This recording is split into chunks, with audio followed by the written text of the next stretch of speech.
بسم اللہ الرحمن الرحیم۔ السلام علیکم ورحمۃ اللہ وبرکاتہ۔ میری پیاری اسلامی بہنوں، آج کے ہمارے سبق کا عنوان ہے کہ ایک شخص اپنی بیوی کی قبر پر کھڑا ہو کر رو رو کر بددعائیں دے رہا تھا، کہہ رہا تھا کہ یا اللہ میری بیوی کو کبھی بھی معاف نہ کرنا۔ پیاری بہنوں، وہ اپنی بیوی کی قبر پر کھڑے ہو کر اسے بددعائیں کیوں دے رہا تھا؟ اور پھر اسی راستے سے حضرت عیسیٰ علیہ السلام کا جب گزر ہوا، انہوں نے وجہ پوچھی تو اس شخص نے کون سے ایسے جملے بتائے، کون سے ایسے اپنی بیوی کے جرم بتائے، کون سے ایسے گناہ بتائے کہ جنہیں سنتے ہی حضرت عیسیٰ علیہ السلام کی آنکھوں میں آنسو آ گئے۔ پیاری بہنوں، ایک شخص بیوی کی قبر پر کھڑا ہو کر رو رو کر کہہ رہا تھا کہ یا اللہ میری بیوی کو کبھی بھی معاف نہ کرنا۔ اس نامراد نے مجھے بہت دکھ دیے ہیں، مجھے بہت زیادہ درد دیے ہیں۔ جو نافرمان بیویاں ہیں، جو اپنے شوہروں کی فرما برداری نہیں کرتی، جو اپنے شوہروں کو ان کے حقوق نہیں دیتی، ان کے ہر حکم پر جی نہیں کہتی، وہ اس واقعے کو دل کے کانوں سے ضرور سنیں۔ ہو سکتا ہے کہ یہی واقعہ تمہاری زندگی بدلنے کا ذریعہ بن جائے۔ میری پیاری بہنوں، رات کا وقت تھا، چاندنی اپنے حسن کی روشنی زمین پر بکھیر رہی تھی، لیکن ایک قبر کے پاس کھڑا شخص اندرونی تاریکی کا شکار تھا۔ وہ شخص جو ایک درمیانی عمر کا دیہاتی مرد تھا، اس کی آنکھوں میں آنسو تھے۔ وہ آنکھوں میں آنسو لیے اپنی بیوی کی قبر پر ہاتھ پھیلائے کھڑا تھا۔ اس کے الفاظ اتنے تلخ اور دل دہلا دینے والے تھے کہ سننے والے کا دل کانپ جائے۔ پیاری بہنوں، وہ یہ کہہ رہا تھا کہ یا اللہ میری بیوی کو کبھی بھی معاف نہ کرنا، اس لیے کہ اسے میں نے معاف نہیں کیا۔ یہ دعا نہیں، ایک دل شکستہ مرد کی آہ تھی، ایک ایسی فریاد جو اس کی روح کے ٹکڑے ٹکڑے ہونے کا پتہ دیتی تھی۔ لیکن یہ جملہ اتنا غیر معمولی تھا کہ کوئی سوچتا آخر ایسا کیا ہوا کہ جس کی وجہ سے ایک شوہر اپنی بیوی کے لیے مرنے کے بعد بددعا کر رہا ہے۔ پیاری بہنوں، حضرت عیسیٰ علیہ السلام کا اسی قبرستان سے گزر ہوا۔ آپ نے ایک شخص کو قبر کے پاس بیٹھے روتے ہوئے دیکھا۔ وہ شخص زمین پر گرا ہوا تھا اور اس کی زبان سے عجیب و غریب دعا نکل رہی تھی۔ وہ کہہ رہا تھا یا اللہ میری بیوی کو کبھی بھی معاف نہ کرنا۔ پیاری بہنوں، حدیث پاک میں آیا ہے کہ جب کوئی عورت اپنے شوہر کو اذیت دیتی ہے تو جنت کی حوریں یہ کہتی ہیں کہ اللہ تجھے ہلاک کرے، اسے اذیت نہ دے، اپنے شوہر کو اذیت نہ دے، یہ تیرے پاس تو کچھ وقت کے لیے آیا ہے، تھوڑے سے وقت کے لیے آیا ہے، جلد ہی تجھے چھوڑ کر ہمارے پاس آ جائے گا۔ یہ شخص رو ہی رہا تھا کہ اتنے میں اسی راستے سے حضرت عیسیٰ علیہ السلام کا گزر ہوا۔ حضرت عیسیٰ علیہ السلام قریب گئے اور اس سے نرمی سے پوچھا، اے شخص تو کون ہے اور تو اپنی بیوی کے لیے ایسی بددعا کیوں کر رہا ہے؟ کیا تجھے معلوم نہیں کہ بندوں کے لیے جو اللہ کے نیک بندے ہوتے ہیں ان کے لیے رحمت کی دعا کرنی چاہیے؟ وہ شخص، اس کا نام عبدالسلام تھا، اس نے حضرت عیسیٰ علیہ السلام کی طرف دیکھتے ہوئے اپنے آنسو پونچھتے ہوئے کہا، اے اللہ کے نبی، میں نے اپنی بیوی سے بے حد محبت کی، اپنی زندگی کی ہر خوشی اپنی بیوی پر نچھاور کی۔ اے اللہ کے نبی، میں نے اپنی بیوی کے لیے وہ سب کچھ کیا جو شاید ہی کوئی انسان اپنی بیوی کے لیے کر سکتا ہو۔ میں نے اپنی خوشیوں کو اپنی بیوی کی خوشیوں پر قربان کر دیا، اپنی خواہشات کو دفن کیا، یہاں تک کہ جب وہ بیمار ہوئی تو میں نے اپنی رگوں سے خون نکال کر اس کی رگوں میں ڈال دیا تاکہ وہ زندہ رہے۔ میں نے ہر درد سہ لیا صرف اس کی مسکراہٹ کے لیے، لیکن اس نے مجھے اپنایا ہی نہیں۔ میری محبت اس کے لیے صرف ایک بوجھ تھی۔ شوہر روتے روتے زمین پر بیٹھ گیا۔ اس کے الفاظ میں اس کی ٹوٹی ہوئی روح کی گونج تھی، اے اللہ کے نبی، کیا یہ انصاف ہے کہ جسے ہم اپنے دل سے زیادہ عزیز رکھیں وہ ہمیں یوں دھوکہ دے؟ میں نے اپنی جان دی، اپنی زندگی دی، لیکن اس نے میرے دل کو روند کر رکھ دیا۔ آج بھی یہ زمین اس کی قبر کے لیے اور میرا دل اس کے بوجھ کے لیے ہے، لیکن اس نے میری محبت کا کبھی احترام ہی نہیں کیا، مجھے دھوکہ دیا اور مرتے دم تک میرے دل کے ٹکڑے ٹکڑے کرتی رہی۔ میں اس کے ظلم کو کبھی نہیں بھلا سکتا۔ حضرت عیسیٰ علیہ السلام نے جب اس کی بات سنی تو نہایت حکمت سے فرمایا، اے شخص، تو نے جو ظلم سہا اسے اللہ جانتا ہے اور وہ تیرے دکھ سے غافل نہیں ہے، لیکن تو یہ نہ بھول کہ اللہ کی رحمت ہر چیز پر غالب ہے، وہ معاف کرنے والا ہے۔ چاہے بندہ کتنا ہی خطا کار ہو، تو اپنی بیوی کے لیے بد دعا نہ کر، بلکہ اس کے لیے ہدایت اور رحمت کی دعا کر، کیونکہ انسان کی بخشش میں ہی اللہ کی خوشنودی ہے۔ لیکن پہلے یہ تو بتا کہ آخر تیری بیوی نے ایسے کون سے گناہ کیے کہ جس کی وجہ سے تو اسے مرنے کے بعد اسے بد دعائیں دے رہا ہے؟ آخر تیری بیوی نے کون سے ایسے گناہ کیے تھے؟ تو وہ شخص رو کر کہنے لگا، اے اللہ کے نبی، میری بیوی کے گناہ وہ تھے جو میری روح کو زخمی کر گئے، میرے اعتماد کو ٹکڑے ٹکڑے کر گئے۔ اس کا پہلا گناہ، پہلی وجہ یہ ہے کہ وہ میری غیر موجودگی میں غیر محرم مردوں کو اپنے گھر میں بلاتی تھی۔ یا حضرت، جب میں گھر میں نہیں ہوتا تھا، میں گھر سے باہر ہوتا تھا، تو وہ غیر محرم مردوں کو میرے گھر میں بلاتی، بجائے اس کے کہ وہ میرے گھر کی حفاظت کرے، وہ اپنی شرمگاہ کی حفاظت کرے، وہ غیر محرم مردوں کو اپنے گھر میں بلاتی، ان کے ساتھ زنا کرتی، گناہ کرتی، محبت بھری باتیں کرتی، حالانکہ وہ غیر محرم تھے۔ اس کا تو حق ہی نہیں بنتا تھا ان کو اپنے گھر میں بلانے کا، میرے علاوہ کسی دوسرے سے بات کرنے کا۔ پھر وہ رو کر کہنے لگا کہ اے اللہ کے نبی، اس کا دوسرا گناہ یہ تھا کہ جب وہ گھر سے باہر نکلتی تو خوب بن سنور کر، میک اپ کر کے ایسے تیار ہو کر جاتی کہ غیر محرم مرد اسے دیکھ کر وہیں پر رک جاتے اور نظریں ہٹانا بھول جاتے۔ میں نے اسے کئی بار منع کیا کہ اے اللہ کی بندی، عورت کا زیور اس کی حیا ہے، عورت کا زیور پردہ ہے، لیکن وہ میری بات کو مذاق میں ٹال دیتی۔ وہ کہتی کہ خوبصورتی دکھانے کے لیے ہے، چھپانے کے لیے نہیں۔ اے اللہ کے نبی، میں اپنی غیرت کی آگ میں جلتا رہا۔ وہ شخص روتے ہوئے بولا کہ اے اللہ کے نبی، کسی مرد کے لیے اس سے بڑا دکھ اور کیا ہو سکتا ہے کہ اس کی بیوی ایسے مردوں کے لیے زینت بنے جس کا اس کے ساتھ کوئی رشتہ ہی نہ ہو، نہ تو وہ اس کا بھائی ہو، نہ تو اس کا باپ ہو، اور نہ ہی تو اس کا شوہر ہو۔ میری غیرت بار بار مجھ سے سوال کرتی تھی اور میں ہر بار اس کے رویے کے بوجھ تلے دب جاتا تھا۔ ہائے، اس شخص کی آنکھوں میں آنسو تھے، اللہ کے نبی اس کے قریب بھی تھے اور اس کے درد بھی سن رہے تھے۔ ہچکیاں بھرتے ہوئے اس شخص نے کہا، اے اللہ کے نبی، میری بیوی کا تیسرا زخم وہ تھا جو میری غربت کے تانے دے کر میری روح پر لگایا گیا۔ میری بیوی کا میکا بہت زیادہ امیر تھا اور میں غریب تھا۔ اس نے کبھی بھی مجھے غربت کے لیے معاف نہیں کیا تھا۔ ہر بات پر، ہر چھوٹے سے مسئلے پر وہ مجھے میری غربت کے تانے دیتی، حالانکہ روٹی اسے میں کھلاتا تھا، اس کے والدین نہیں کھلاتے تھے۔ والدین امیر ضرور تھے، لیکن روٹی تو میں غریب ہی کھلاتا تھا نا۔ کپڑا اسے میں پہناتا تھا، اس کے والدین نہیں پہناتے تھے۔ پانی اسے میں پلاتا تھا، اس کے والدین نہیں پلاتے تھے۔ اس کی ضروریات کا خیال میں رکھتا تھا، اس کی ضروریات پوری میں کرتا تھا، اس کے والدین نہیں کرتے تھے۔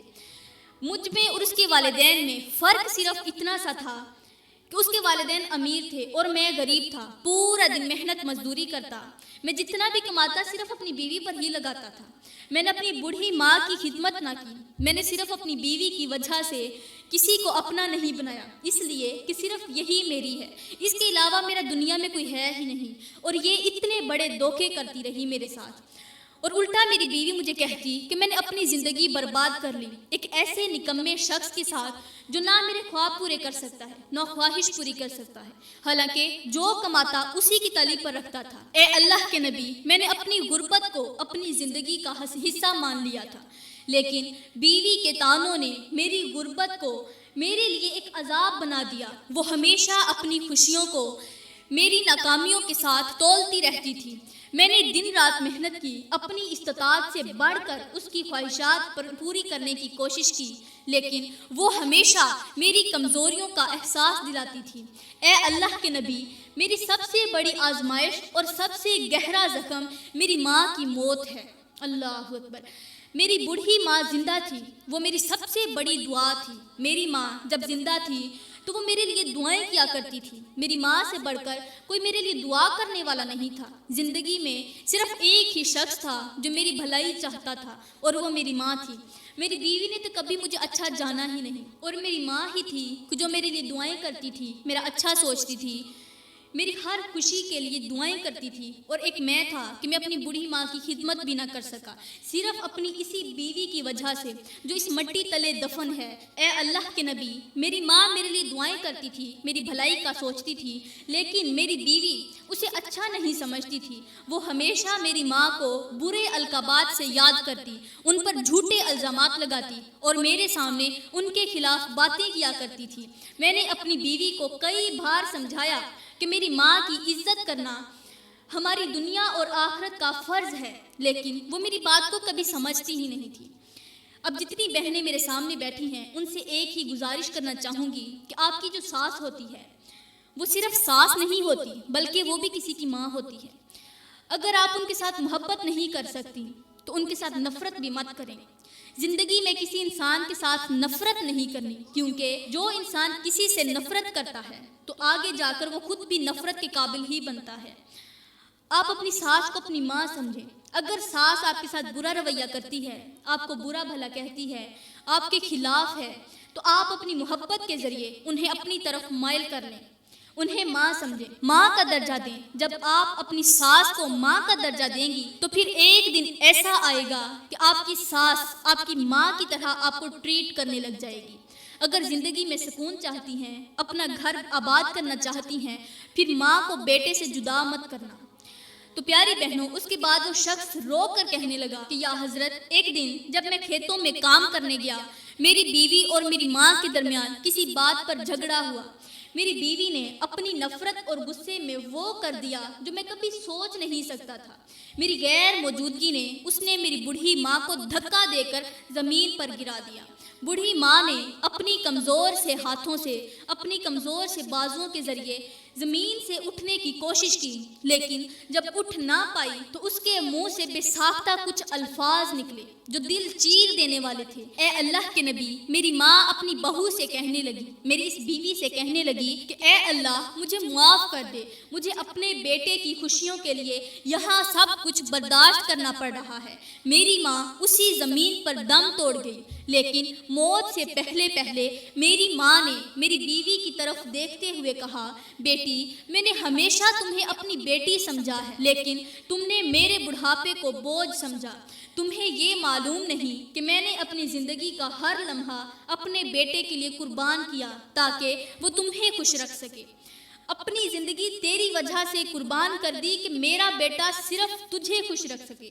مجھے رکھے نہ رکھے کوئی بات نہیں، لیکن اپنی بیوی کو جس کے ساتھ وہ بے پناہ محبت کرتا ہے اسے ضرور خوش رکھے۔ پیاری بہنوں، پھر وہ شخص کہنے لگا کہ میری بوڑھی ماں میری بیوی سے کہنے لگی کہ تمہارے رویے نے مجھے بہت زیادہ دکھ دیا ہے، لیکن میں تمہیں کبھی بد دعا نہیں دوں گی۔ بس یہ یاد رکھنا کہ جس دل کو تم نے زخمی کیا ہے وہ کسی دن تمہیں یاد آئے گا۔ تمہیں میرے بیٹے کی محبت کی قدر نہ ہوئی، لیکن اللہ ہر چیز کا تم سے حساب لے گا۔ بیٹی، اتنا ظلم کر جتنا تو سہ سکے، کیونکہ اللہ کا ترازو صرف انصاف ہی تولتا ہے۔ جیسا کرو گے ویسا ہی بھرو گے۔ کل کو تیری بھی جوان اولاد ہوگی، وہ تجھے بھی ایسے ہی مارے گی، تجھ پر ایسے ہی ظلم کرے گی جیسے تو نے مجھ پر کیا۔ یہ کہتے ہی میری ماں کی روح پرواز کر گئی۔ یا حضرت، جب میں گھر واپس آیا تو میری ماں کا بے جان جسم زمین پر پڑا ہوا تھا۔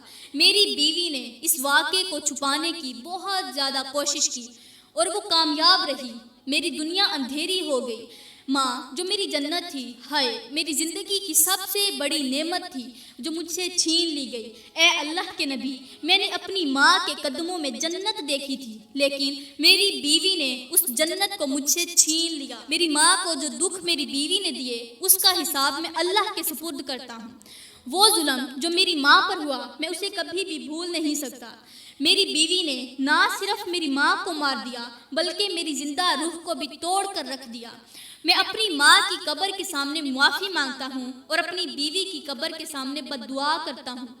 ابھی یہ شخص اللہ کے نبی کو اپنے دکھڑے سنا ہی رہا تھا کہ اچانک قبر کے اندر سے خوفناک سی آوازیں آنے لگیں، مجھے بچاؤ، مجھے بچاؤ، جو گناہ میں نے دنیا میں کیے تھے وہ میرے سامنے جانوروں کی سی شکل اختیار کر گئے ہیں اور مجھے نوچ رہے ہیں۔ یہ الفاظ سن کر شوہر کا دل خوف اور دکھ سے بھر گیا۔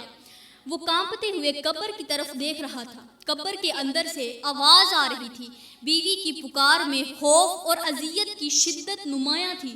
میرے گناہوں نے مجھے گھیر لیا ہے، اس کی بیوی کہہ رہی تھی، وہ زہر بن کر میرے جسم میں سرایت کر رہے ہیں، مجھے ان سے بچاؤ، مجھے اللہ سے معافی دلاؤ۔ اللہ کے نبی نے فرمایا، اے شخص، اللہ نے ہمیں یہ منظر اس لیے دکھایا ہے تاکہ تو اور دوسرے لوگ اس سے عبرت حاصل کریں۔ جو گناہ انسان دنیا میں کرتا ہے وہ آخرت میں اس کے لیے عذاب بن جاتے ہیں۔ یہ جانور جو تیری بیوی کو نوچ رہے ہیں وہ اس کے گناہوں کی علامت ہیں۔ دنیا میں غیر محرم مردوں کے ساتھ تعلقات رکھنا، اپنی ماں جیسی ہستی کے ساتھ ظلم کرنا اور اپنے شوہر کے حق کو پامال کرنا، یہ سب اس کے گناہوں کی شکل میں اس پر عذاب بن کر آ گئے ہیں۔ اس شخص نے کہا، اے اللہ کے نبی، یہ منظر میرے دل کو چیر رہا ہے، میرے دل کو بہت زیادہ تکلیف دے رہا ہے۔ میں نے اپنی بیوی کو بہت زیادہ سمجھایا تھا لیکن اس نے کبھی بھی میری بات کو اہمیت نہ دی۔ اب جب کہ میں اس حال میں دیکھ رہا ہوں، میرا دل چاہتا ہے کہ میں اسے کسی طرح بچا سکوں۔ آخر یہ میری بیوی تھی، پوری زندگی نہ سہی، میرے ساتھ 2-4 دن تو خوشی کے گزار کر ہی گئی تھی۔ اللہ کے نبی نے فرمایا، اگر اس کی قبر میں سے عذاب کو ہلکا کرنا چاہتے ہو، عذاب کو ختم کرنا چاہتے ہو تو پھر اپنی بیوی کے حق میں بد دعائیں کرنا بند کر دو، بیوی کے حق میں دعا کرو، اللہ تعالیٰ اس کے عذاب کو ہلکا کر دے۔ یہ سننا ہی تھا کہ اس شخص نے اپنے آنسو صاف کرتے ہوئے ہاتھ اٹھائے اور آسمان کی طرف دیکھ کر کہا، یا اللہ، تو سب کچھ جانتا ہے، میری بیوی نے جو کچھ میرے ساتھ کیا وہ تیرے علم میں ہے، میں تجھ سے التجا کرتا ہوں کہ تو اسے معاف کر دے، اس کے گناہوں کو اپنی رحمت کے ساتھ ڈھانپ لے اور اسے اس عذاب سے نجات دے جو اس کی قبر میں ہو رہا ہے۔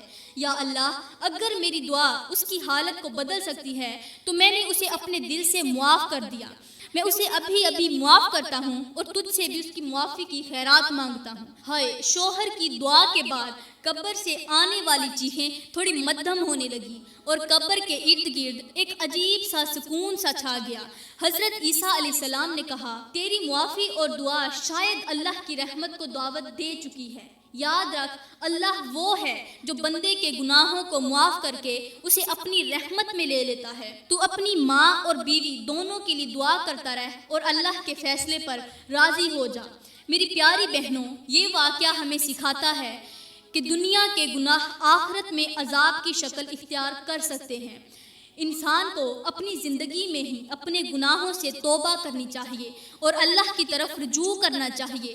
معافی اور دعا نہ صرف دوسروں کے لیے فائدہ مند ہوتی ہے بلکہ اپنے دل کو سکون اور اللہ کی قربت کا ذریعہ بناتی ہے۔ شوہر کی دعا نے ہمیں یہ سبق دیا کہ معافی انسان کے لیے اللہ کی رحمت کا سبب بھی بنتی ہے اور اللہ کی رضا کا راستہ بھی ہموار کر دیتی ہے۔ پیاری بہنوں، اس واقعے سے آپ کو بہت بڑا سبق معلوم ہوا ہوگا، کیونکہ اس واقعے میں ایک تو یہ بتایا جا رہا ہے کہ بیوی کو چاہیے شوہر کو اتنی اذیت نہ دے کہ وہ اپنی بیوی کے لیے مرنے کے بعد بد دعائیں کرنے پر مجبور ہو جائے۔ اگر تم اپنے شوہر کو اتنی زیادہ اذیت دو گی، اتنی زیادہ تکلیف دو گی کہ وہ تم سے نفرت کرنے لگ جائے تو پھر مرنے کے بعد وہ تمہارے لیے بد دعائیں کرے گا اور یہی بد دعائیں تمہاری زندگی میں بے سکونیاں لائیں گی اور مرنے کے بعد تمہاری قبر کے اندر عذاب لے آئیں گی۔ پیاری بہنوں، میں دعا کرتی ہوں کہ اللہ تعالیٰ ہمیں اس طرح کے گندے اور غلیظ گناہوں سے بچنے کی توفیق عطا فرمائے، ہمیں شوہر کی فرما بردار بنائے۔ میری پیاری اسلامی بہنوں، شوہر کی فرما بردار بن جاؤ۔ جب تم شوہر کی فرما بردار بن جاؤ گی تو تمہارا گھر بھی آباد ہوگا، ٹوٹا ہوا گھر ایک بار آباد ہو جائے گا، گھروں میں سکون آ جائے گا، خوشحالی آ جائے گی اور قبر کے اندر تمہارے لیے راحتیں ہوں گی، تمہارے لیے خوشیاں ہوں گی، تمہارے لیے سکون ہوگا۔ دعا ہے کہ اللہ تعالیٰ ہمیں اچھی نصیحتوں پر عمل کرنے